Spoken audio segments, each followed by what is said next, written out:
The story begins with a boy named Kayazi who is struggling with his life. He wants to achieve something significant and is searching for ways to make money. Can't find any opportunities. Whatever money he earns from doing small jobs, he spends on buying lottery tickets, hoping that one day he will win the lottery and become wealthy. However, luck is not on his side. One day, while Kayazi is going somewhere, a group of people suddenly catches him and takes him to their boss. The boss informs him that a friend of his who had borrowed $200,000 from her has run away. Since Kayazi was the guarantor for that friend, he is now responsible for repaying the money. The boss threatens him, saying that if he doesn't pay the debt, he will be killed. Kayazi pleads that he has no money. Forget $200,000, he isn't even in a position to pay $2,000. The boss then tells him there is only one way out. Every night, gambling takes place on a ship. If he participates and wins, his entire debt will be forgiven. Hearing this, Kayazi becomes excited as he already has a gambler's mindset. As night falls, he quickly makes his way to the ship. Upon arriving, he sees that many people are already there. All these individuals are debtors in some form or another. The host of the ship arrives and announces that the game will last for 30 minutes. All participants will be given 3 stars with each star value at $100,000. At the end of 30 minutes, anyone with fewer than 3 stars will lose the game. Additionally, each participant will be given 12 cards that must be used within the 30-minute time frame. If anyone fails to use even a single card, they will automatically lose. This game is rock, paper, scissors, a game most people have played in school. As soon as the game starts, everyone begins searching for a partner. A boy approaches Kayazi and says he already has 3 stars since they need to play 12 games, meaning they must use all their 12 cards. He suggests they play all the games against each other and intensely draw every match, ensuring that both of their stars remain safe. Kazi likes this idea. They proceed to draw the first 4 games as planned. However, in the 5th game, Kayaji's partner cheats, winning the 5th and 6th games and taking 2 stars from Kayaji. Seeing this, Kayaji becomes furious. He realizes his partner is betraying him. Out of anger, Kayaji punches the boy, causing his nose to bleed, and some of the blood falls on a card. At this moment, the guards arrive and arrest Kayaji. The boy Kayaji punched tells everyone that Kayaji's last card is Caesar, which he claims will be easy to beat. Kayaji tries to explain to everyone that his partner cheated, but no one listens to him.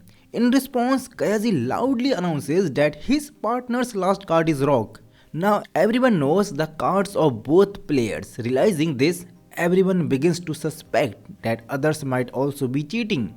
A fight breaks out among the players. The boy who cheated earlier suggests that they all reshuffle and redistribute their cards to make the game fair again.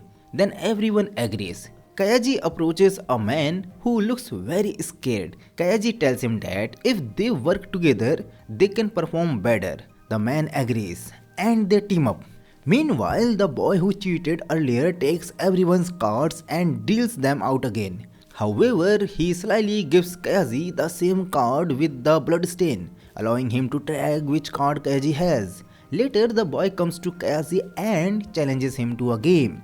Now Kayaji agrees but sets a condition. The boy must bet all 3 of his stars, while Kayaji and his new partner will bet their stars together. The boy accepts, confident because he knows which card Kayaji holds.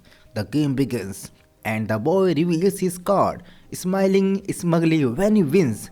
But when Kayaji reveals his card, the boy is shocked. Kayaji had secretly exchanged cards with his partner, enabling him to win the game. As the game ends, Kayaji's partner realizes he still has 1 card left in his pocket, meaning he has lost the game. Now guards arrive to arrest him. As the guards take his partner away, Kayaji stands up and declares that they were partners. So if his partner has lost, he also considers himself defeated. Kayaji insists on going with his friend, honoring their partnership. Both are taken to an underground mine where all the losers are sent. Upon arrival, the company stamps their hands as a mark of ownership. They are now forced to work as the laborers, earning meager wages just enough to afford basic food and water. Working in this mine is extremely difficult. People often fall ill due to exposure to poisonous gases. Casey learns that he will be forced to work here for the next 14 years. Knowing he won't survive that long, he decides to seek a way out. He approaches the doctor who treats the workers and asks if there is any escape. Then the doctor explains that there is only one way out. He must participate in the Brave Road game. And now Casey and his friends prepare to play the Brave Road game. They are blindfolded and taken to the roof of a tall building.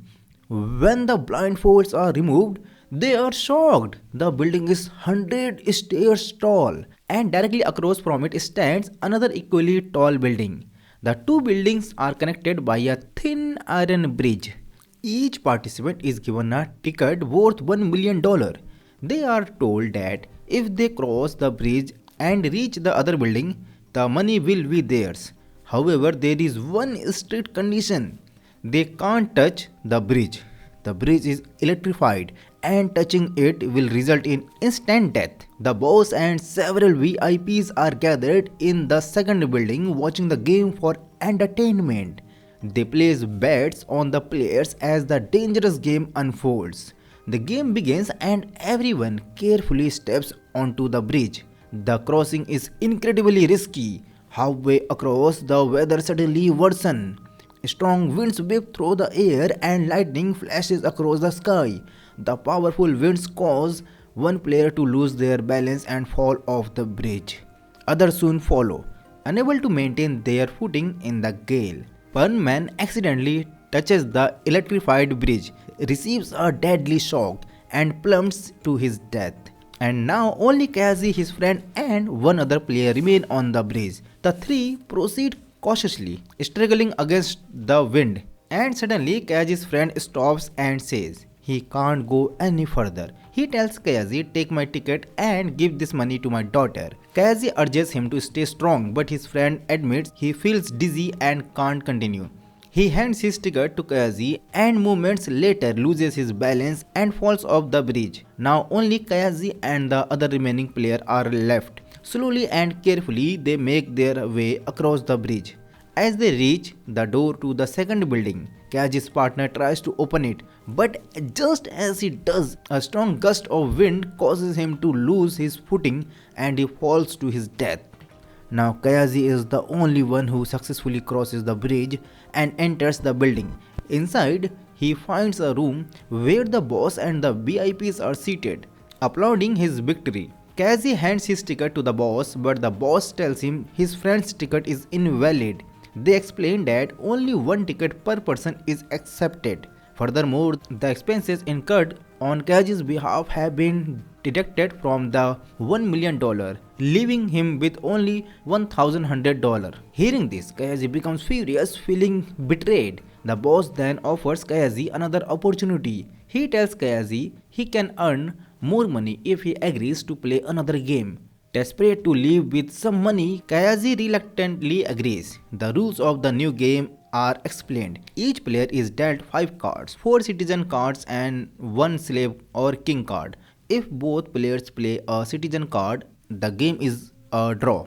However, if one player plays a king or slave card while the other plays a citizen card, the former wins. The prize is 10 times the amount staked. Now Kazi chooses the slave set, hoping to make the first move. On the first turn, Kazi plays a citizen card. However, the host somehow knows what card Kazi has played, and he also plays a citizen card, resulting in a draw.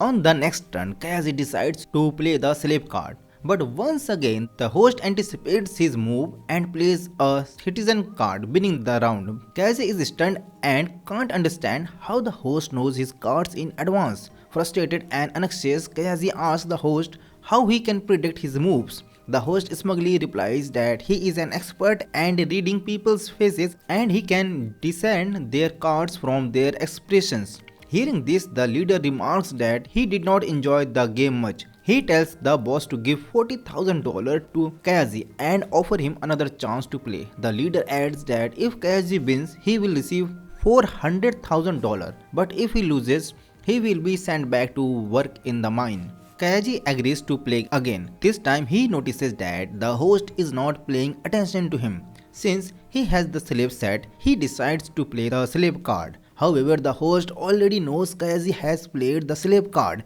and counters it with the citizen card and winning the game once again. This means Kayaji has lost. The guards prepare to take him back to the mine. As the guards approach, Kayaji wonders how the host guessing his cards correctly. Then he remembers that when he was taken to the mine, a chip was implanted in his hand. Kayaji realizes that the host is using the chip to monitor his emotions and heart rate. Every time Kayaji thinks about playing the slave card, his heart rate spikes, allowing the host to predict his move. Now Kayaji pleads with the boss for one more chance to play. He devises a new strategy and borrows more money from the boss to pay again. Before the game begins, Kayaji deliberately hits his head against a mirror to elevate his heart rate. Now the host won't be able to rely on Kayaji's heart rate to determine his cards. As the game begins, Kayaji cleverly spills blood onto his cards. While cleaning the blood off, he intentionally leaves a small stain on some of the cards, hoping to confuse the host into thinking he hushed them. The host becomes completely disoriented. The blood stains on Kayaji's cards make it impossible for the host to figure out which card he is playing. Meanwhile, Kayaji pretends to shuffle his cards but doesn't actually rearrange them the initial rounds and in draws, as the host can't decipher Kayaji's strategy. When Kayaji has only two cards left, he places one with a blood stain on its corner. The host, convinced it's a citizen card, considered his next move. But then the host recalls that Kayaji pretended to switch his cards earlier, which makes him second guess himself. In his confusion, the host plays his king card, confident he will win. But when Kayaji reveals his card, it turns out to be the slave. The host is shocked Kayaji had tricked him by never actually switching his cards. And now Kayaji wins the game and earns a huge sum of money. Overjoyed, he feels a deep sense of relief. The boss congratulates him and offers him a drink. However, as soon as Kayaji drinks it, he suddenly faints. When Kayaji regains consciousness, he discovers that the boss has disappeared with all the money. A letter is left behind explaining that the boss has kept the money to cover Kayaji's debt and the interest accrued. Kayaji is left with only $28,000. Though disappointed, he feels relieved knowing he is now free from debt. And now Kayaji goes to his friend's daughter, the girl whose father entrusts Kayaji with his ticket before crossing the bridge. She works small jobs at a mall, and now Kayaji sends her an envelope containing all the money and her father's ticket. Now Kayaji has nothing left, not a single penny, but he feels a newfound sense of freedom. He is debt-free, and by honoring his honesty and friendship, he has returned what was owed to his friend's daughter. And here the story ends. So friends, how did you like this movie? Do tell us in the comments box. And for such movie, please subscribe to Movie Recap English. See you in the next movie. Till then, bye bye. Take care.